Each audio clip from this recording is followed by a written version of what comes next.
Spoštovane gledalke, cenjeni gledalci, lepo pozdravljeni v še eni tedenski izdaji na televiziji Celje. Danes bomo v dobri družbi, v družbi treh gosti. Najprej se mi v studiu pridruži dobitnica letošnje Celjske zvezde za najvidnejše dosežke v kulturi v preteklih 2 letih, to je Neja Likar. Potem pa predstavimo pestro pustno dogajanje, najprej v Celju, potem pa še na Vranskem, ampak najprej še kulturi. Spoštovane gledalke, cenjeni gledalci, zdaj pa pozdravljam ob sebi prvo gostjo tokratne tedenske izdaje. Že nekajkrat je bila pri nas v studiu, tokrat pa ji lahko tudi čestitam, saj je prejemnica Celjske zvezde za lansko leto, za najvidnejše dosežke preteklih 2 let. Pozdravljam Nejo Likar. Neja, živijo, lep pozdrav. Lep pozdrav. Torej, še enkrat čestitke ob prejemu te, lahko rečemo, najvišje celjske nagrade v kulturi. Najlepša hvala. Tako, ampak zdaj pri tej nagradi za najvidnejše dosežke zadnjih 2 let je bilo v temeljitvi zapisano kar veliko. Veliko različnih projektov, ki so privedli do tega, da si dobila nagrado, pa me zanima mogoče katerega ali pa celo več njih bi izpostavila sama. To pa precej težko vprašanje, ampak bom rekla tako, da sem ponosna na vse projekte, na vsa sodelovanja, ki trajajo mogoče nek daljši čas z založbami in posamezniki iz podjetij, ko v bistvu vzpostavimo neko zaupanje, ko lahko tudi neko kontinuiteto držim kot avtorica. Na take projekte sem posebej ponosna, tudi na svoj studio v umetniški četrti v Celju in pa na Velvet, katerega kreativni vodja sem, to je festival erotične ilustracije. No, tako. Zdaj, nagrada sama po sebi, kot je bilo tudi izpostavljeno na prireditvi, nosi naziv častnosti. Kolikor vem, ni tudi monetarno, torej denarno podkrepljena. Vemo pa, da se danes s častjo težko kupi kruh ali pa plača položnice. Pa me zanima, je to nekaj, na kar ste v kulturni sferi že navajeni, ali meniš, da je čas, da se tudi spremeni to? Če da, kako? Mislim, da je ta kliše kreativca, ki mora biti kreativen tudi pri načinih, kako pluje čez ta poklic, je kar prisoten skozi zgodovino in nič drugače ni tudi danes, oziroma se mogoče z drugačnimi izzivi soočamo na področju vizualne umetnosti, tudi z vplivom umetne inteligence, z precej drugačnimi situacijami, ki nam jih potem vse skupaj prinaša na trg. Ja, definitivno pa zgolj od časti ne gre. Upajmo, da ta čast prinese tudi neko zavedanje tako v lokalnem okolju, zavedanje predvsem mislim institucij, podjetij. Si želim, da bi več sodelovali z lokalnimi ustvarjalci na različnih področjih, ker se mi zdi, da nas edino to lahko reši pred takimi zadevami. Tako, za nami je tudi kulturni praznik, podelitev je bila 2 večera prej oziroma v petek 6. februarja.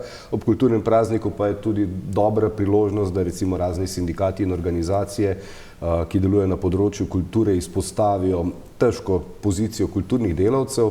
V zasuku so recimo poudarjali, da so pač kulturni ustvarjalci delavci kot vsi ostali, da se ravno tako soočate s prekarnostjo, negotovostjo, nekateri tudi z revščino, ki jih pač z delavskim razredom bolj povezuje kot ločuje. Pa me zanima tako čisto direktno, če bi vprašal, zakaj recimo ti še vedno vztrajaš pri svojem delu? Prav tako dobro vprašanje, hvala. Bom malo poetično odgovorila, predvsem iz ljubezni pa pripadnosti do tega poklica, to je prvi razlog, sigurno pa ne gre zgolj od tega pri tem razlogu tudi vztrajati, ampak v tem poklicu čutim neko poslanstvo, čutim neko borbenost v nežnosti, tako bom rekla, čeprav se zavedam vseh teh preprek situacij in realnosti, se mi zdi, da me ravno ta nežna borbenost še nekako drži v tem, da vidim neko širšo sliko, pa mogoče iščem še vedno rešitve, ne pa da zgolj se utapljam v tem bazenu, kaj se ne da. Vidim tudi veliko potrebo po tem, da se povezujemo, ker glede na to, da izhajam iz poklica, ki je zelo samotarski, se mi zdi to še veliko bolj pomembno, da vidimo v povezovanju neko pot. Tako. Zdaj, nagrada se nanaša na preteklo delo, torej zadnji 2 leti, vemo pa, da tako čisto realno štejeta vedno samo sedanjost, pa do neke mere tudi prihodnost. Pa gremo malce bolj v splošno temo. Kakšno je po tvojem mnenju stanje v ilustraciji, vseeno je to tvoja primarna dejavnost pri nas v Sloveniji? Ilustracija v Sloveniji briljira z krasnimi avtorji. V Sloveniji se lahko pohvalimo z res dobrimi ilustratorji. Realnost je pa taka, da nas večina išče delo na drugih trgih in tu je ta zakaj, ki sva ga že prej malo naslovila. Jaz vidim prihodnost v tem, da se bomo mogli verjetno predstavljati na neke drugačne načine. Tudi glede na to, da je ilustracija eno tako presečišče med umetnostjo in oblikovanjem, čim več teh nekih uporabnih smeri, kjer ilustracija res dobi svojo funkcijo. Ni namenjena zgolj temu, da je v galerijah in pa tudi temu, da je na naslovnici pozabljena, ampak da čim bolj živi v različnih aspektih našega vsakodnevnega življenja. Deva še mogoče na tole lokalno noto opozoriti, nagrada Celjska zvezda ima tudi že v nazivu ime Celjska. Pa me zanima, kakšen se ti zdi odnos Celja do kulturnih ustvarjalcev? Recimo sama imaš to, lahko rečeva, srečo, da si del tudi umetniške četrti, obnavlja se Kajuhov dom, tako da neka osnovna infrastruktura se torej vzpostavlja.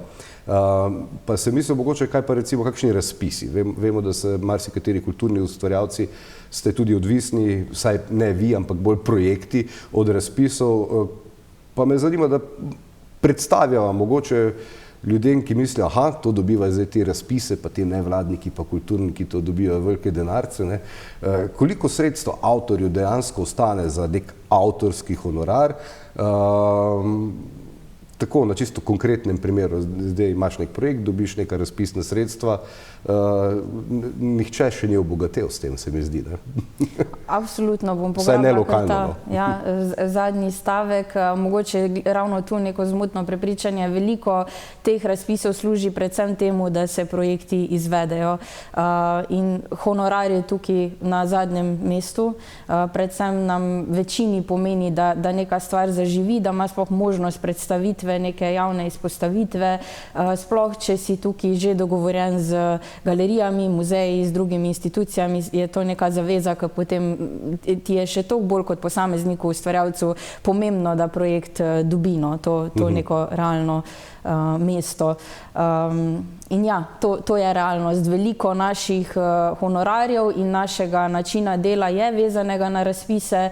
Nažalost v praksi pa pomenijo razpisi ravno to, da velikokrat zgolj omogočijo, da se neka stvar izvede, ali pa še to ne in smo tukaj potem nekako zavezani z lastnimi investicijami. Torej, sredstva z razpisov so po domače povedano za pozitivno ničlo. V večini primerov. Mnogokrat je tako, ja. Mnogokrat, ne? Ja. Dobro. Imaš mogoče kot nagrajenka, ki si ravno na zaključku svoje poti, kot mislim, da celo formalno je ravno so ta neka leta, ne bova v letih, ko zaključuješ z nazivom mlada umetnica. Pa me zanima, če imaš kakšno sporočilo za vse mlade, ki razmišljajo, da bi stopili na pot torej likovnikov, kulturnikov, kaj morajo vedeti, recimo kakšno je realno stanje in mogoče kje pa so dobre priložnosti, torej en dober nasvet za mlade. Bom izkoristila en svoj moto, poslovni in osebni, in ta je še vedno se učim. Mislim, da v kateremkoli ustvarjalnem, kreativnem poklicu mora biti ta neka želja po učenju vedno prisotna. Fino je imeti to upogljivost in glede na spremembe na trgu. Se mi zdi, da smo v časih, ko se od nas zahteva že kar precej neke podjetniške žilice, ne zgolj ustvarjalne in umetniške, ali kakorkoli bi jo tukaj zares nazvala. In pa zdi se mi pomembno v teh negotovih obdobjih se vedno znova opominjati, se vrača k temu, zakaj je v osnovi. In ta zakaj mora vedno biti tudi tu. Dobro. Ja. Mogoče čisto za konec pa še nagrada za pretekli 2 leti, kateri so najvidnejši projekti, ki se jih boš lotila zdaj v bližnji ali pa daljni prihodnosti, oziroma kaj bi izpostavila sama, kaj ti bo jemalo največ časa pri tvojem kreativnem ustvarjanju? Trenutno se ukvarjam še z enim študijem, študiram pomoč z umetnostjo, likovno terapijo, tako da mi to precej okupira čas. V letošnjem letu pripravljamo znova Velvet. Velvet zdaj funkcionira v bienalni obliki in se mi zdi, da veliko ljudi pričakuje, da se ponovno vrne, no? Da je to leto bilo kar prazno brez njega. Festival erotične ilustracije, tako je, tako da se tudi v bistvu s tem veliko ukvarjamo. In pa potem z vsemi projekti, ki pa so del mojega kruha. Ja, se pravi naslovnice, znanstveni članki, ilustracije raznih besedil. Upam, da se bom čim več ukvarjala tudi z knjigami brez besed, ki so neka moja posebna strast, in pa tudi s kakimi avtorskimi projekti. No, tako. Ne, želim, da ti vse zastavljeno uspe in se ti hkrati zahvaljujem za obisk v studiu in še enkrat tudi ob koncu čestitke za prejeto nagrado. Najlepša hvala. Tako, spoštovane gledalke, cenjeni gledalci, ob sebi pozdravljam naslednjo gostjo tokratne tedenske izdaje Zavoda Celeja Celje, je prišla Tina Huremovič. Tina, živijo, lep pozdrav. Lepo pozdravljeni, hvala za povabilo. Takole, ja, tole soboto bo pestro, Valentinovo, informativni dnevi, pa pust. Evo, pust. Danes sem videl tukaj zato, da predstaviva celjski pust, ki je tudi v, kako lahko rečem, organizaciji ali soorganizaciji Zavoda Celeja Celje. Poteka in tudi letos bova povabila na 3 dneve, tako kot vedno pustna sobota, pustni torek, v sredo, pepelnično sredo bomo pa pokopali pusta. Ampak gremo po vrsti. Tina, kaj se bo dogajalo v Celju v soboto? Priprave potekajo seveda že kar nekaj časa, začeli pa bomo na pustno soboto. In sicer tradicionalna povorka bo krenila na pot s Trga celjskih knezov. Skupaj z osnovno šolo Lava zdaj že vrsto let pripravljamo povorko po ulicah starega mestnega jedra. Na osnovni šoli Lava resnično že več kot 2 desetletji skrbijo, da prispevajo svoj delež k pustnemu vtisu v samem mestu, hkrati pa s tem tudi ohranjajo tradicijo pusta, etnološko tradicijo in nagovarjajo aktualne teme. In dejansko je to vedno bil tudi pustni čas, po eni strani odganjanje zime in pozdravljanje pomladi, na drugi strani pa tudi nagovarjanje nekih aktualnih tem in skozi katere se potem tudi preko mas skuša ujeti duh časa.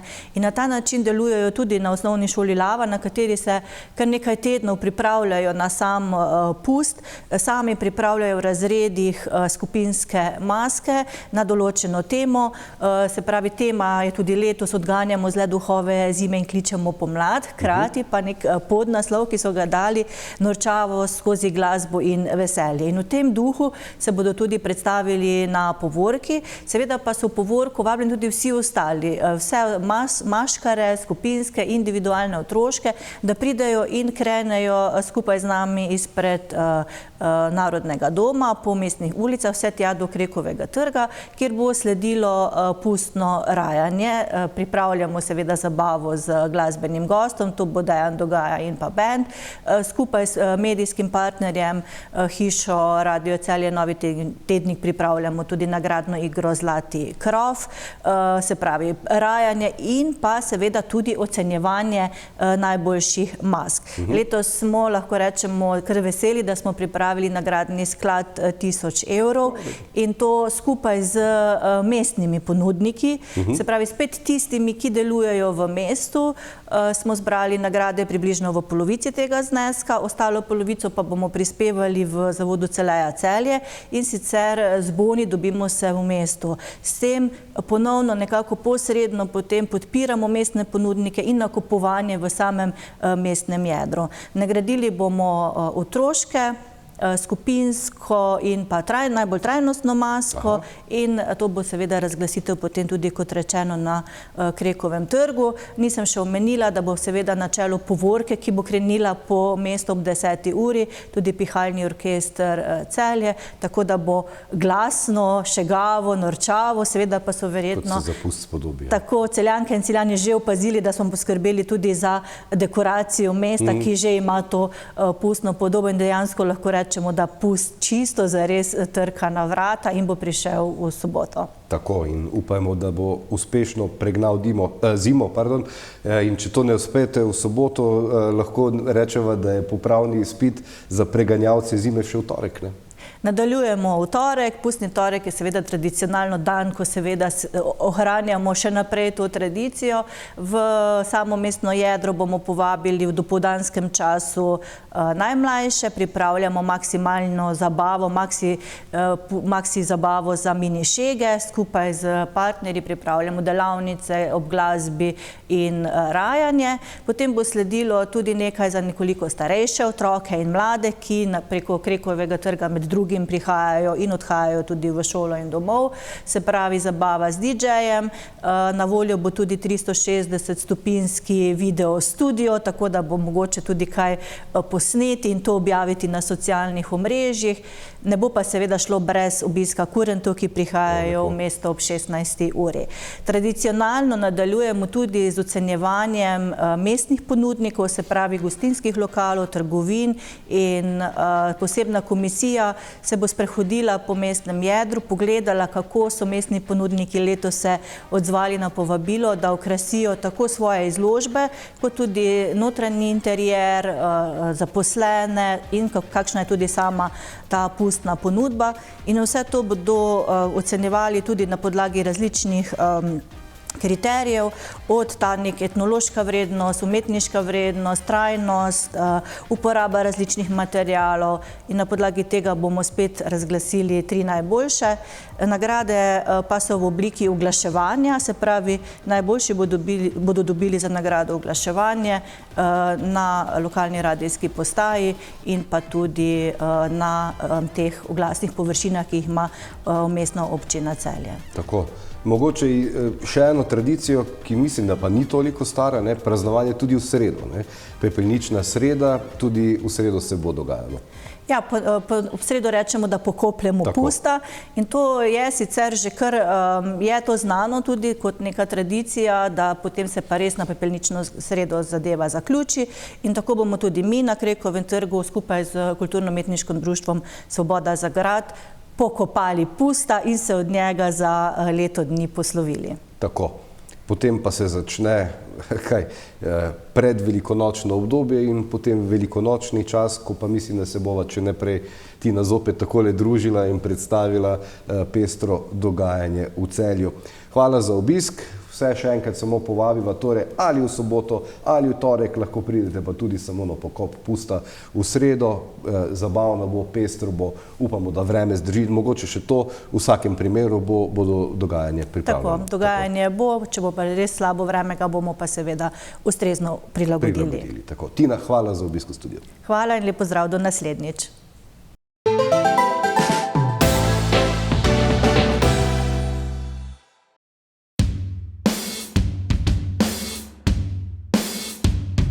MeTeam predstavlja enostavno uporabniško videokonferenčno orodje, ki omogoča hitro in zanesljivo komunikacijo tako znotraj, kakor zunaj vaše organizacije. Omogoča vam organiziranje projektnih skupin, snemanje konferenc, glasovanje ter beleženje in shranjevanje podatkov. Je orodje, ki predstavlja idealno rešitev pri sodobnem načinu vodenja ter komunikaciji tako s partnerji, strankami kot tudi zaposlenimi. Delovanje sistema pa spoštuje vse predpise o varnosti podatkov, saj vsi podatki, s katerimi upravljate, ostanejo v vaši državi. V kombinaciji s pametno tablo Novatel Clevertouch pa postane orodje MeTeam resnično popolno. Pametna tabla namreč omogoča pisanje, risanje in prikaz interaktivnih vsebin, ki jih s pomočjo orodja MeTeam delite neposredno v videokonferenčnem pogovoru. Ob tej izjemni kombinaciji orodja MeTeama in pametne table Clevertouch bo deljenje vsebin ter poslovno komuniciranje postalo res enostavno in brezskrbno. Mesarstvo Čas vam v lastni mesnici na Savinjski cesti 77 v Žalcu ponuja meso in mesne izdelke. Poleg svinjskega, govejega in telečjega mesa nudijo tudi domačo perutnino. Iz lastne proizvodnje priporočajo hrenovke, pečenice, krvavice in domače klobase. Po naročilu vam pripravijo tudi narezke različnih vrst, kanapeje in druge prigrizke. Za posebne priložnosti organizirajo manjše in večje cateringe na vaši lokaciji z izbrano ponudbo domačih mesnin. Čas je zlato in dobro meso. Cajt je, da stopimo skupaj in kupujemo domače.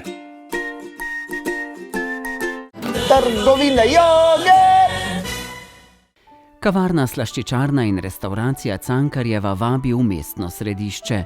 Posedite ob dobri kavi, si privoščite zajtrk, malico ali kosilo, vse pripravljeno iz domačih lokalnih sestavin. Novost je bogata à la carte ponudba, pripravljajo pa tudi cateringe in pogostitve. Vsak dan lahko okusite izvrstne sladice, njihovo ponudbo pa bogatijo različni družabni dogodki. Odprti so od ponedeljka do sobote od 7 do 22. Cankarjeva je utrip domačnosti, prijaznosti in lepega ambienta.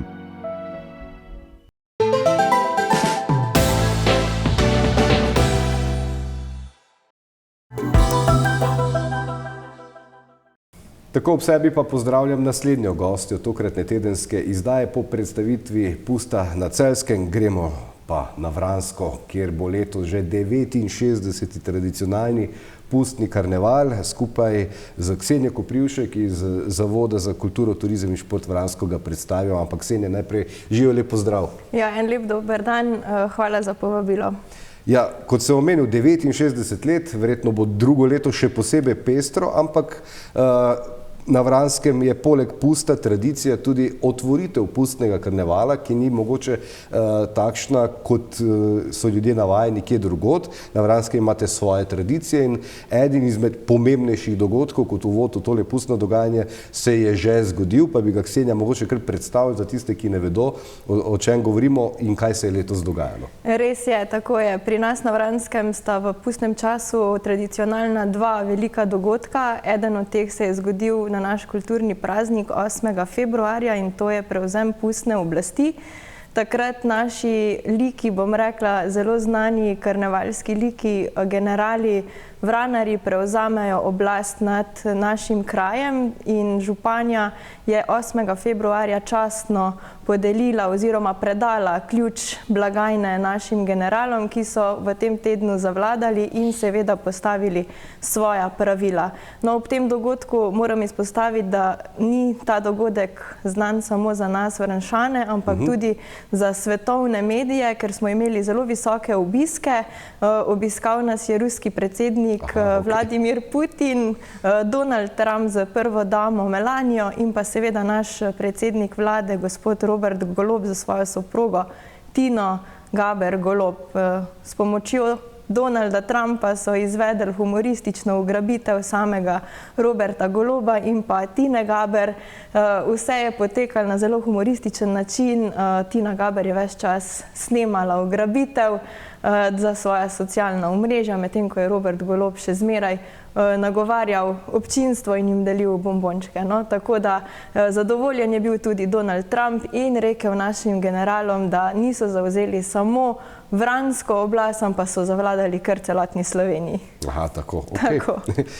In kakšna je pa potem vloga teh generalov v soboto, torej ko se začne pa tudi, ko bo na vrsti ta tradicionalni karneval? Tako, z pričetkom vladanja naših generalov vranarjev preneha veljati oblast naše županje, gospe Nataše Juhart, in vse preide v njihove roke. Oni na zelo pozni seji sprejmejo sklepe in v teh sklepih so pač različni pogoji vladanja za ta teden. Recimo, eden od pogojev in sklepov, ki je bil sprejet, je ta, da se bo Luka Dončić vrnil iz Los Angelesa in bo ta teden igral za košarkaški klub Vrani Vransko. Potem v naših generalih je tudi malo političnega duha in obljubljajo vse možnosti za obisk karnevala. Recimo, eden takih zelo pomembnih je, da vsem obiskovalcem bojo zagotovili 30.000 evrov mesečne plače in pa 30 dni letnega dopusta za tiste, ki se bojo karnevala udeležili. Niso mogli pa seveda, da ne iti mimo tega, da bojo tudi od zdaj naprej, se pravi v tem tednu, na Vranskem plačljiva parkirnina, ampak z eno izjemo, brezplačna parkirnina bo samo pred gostinskimi lokali. In pa še mnogo drugih reči, na katere se boste pa kar na njih osebno obrnili, ker tudi jaz vseh ne vem. Tako, ja.